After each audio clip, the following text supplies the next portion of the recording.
মুন্সিগঞ্জের শিমুলিয়া ঘাট, এই ঘাট দিয়েই হাজার হাজার যান পারাপার হতো। পদ্মা সেতু চালুর পর সেই জৌলুস আর নেই, কিন্তু সেই আগের জোর জুলুম বন্ধ হয়নি 2 বছরেও। ইলিশ কেন্দ্রিক পর্যটন জোনে পরিণত হওয়া ঘাটটির যখন নতুন জৌলুস হাতছানি দিয়ে ডাকছে, তখনই জুলুম শুরু হয়েছে পর্যটকদের উপর। ইলিশের স্বাদ নিতে আসা পর্যটকরা ঘাটের গোলচত্বর দিয়ে গাড়ি ঘোরাতে গেলেই 20 ও 40 টাকা হারে টোল আদায় করা হচ্ছে জোর করে। ঘাট যেহেতু বন্ধ, আমার ফেরি গেট চলাচল করতেছে না, মোটরসাইকেল পদ্মা সেতু যাচ্ছে, তো কেন টাকাটা নিচ্ছে? 40 টাকা টোল দেন।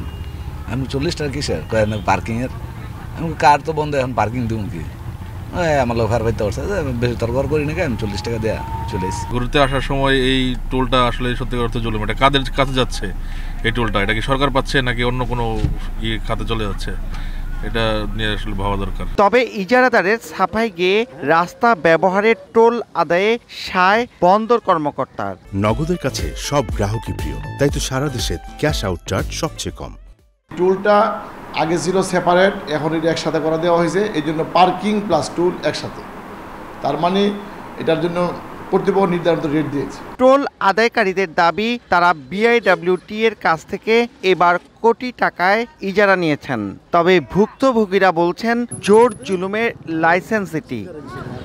2022 সালের 26 জুন পদ্মা সেতু চালু হওয়ার পর দেশের প্রধান এই ফেরিঘাটে গুরুত্ব ফুরিয়ে যায়, কিন্তু তখন এই ঘাটে প্রবেশ পথে কোনো টোল দিতে না হলেও এখন টোল গুনতে হচ্ছে।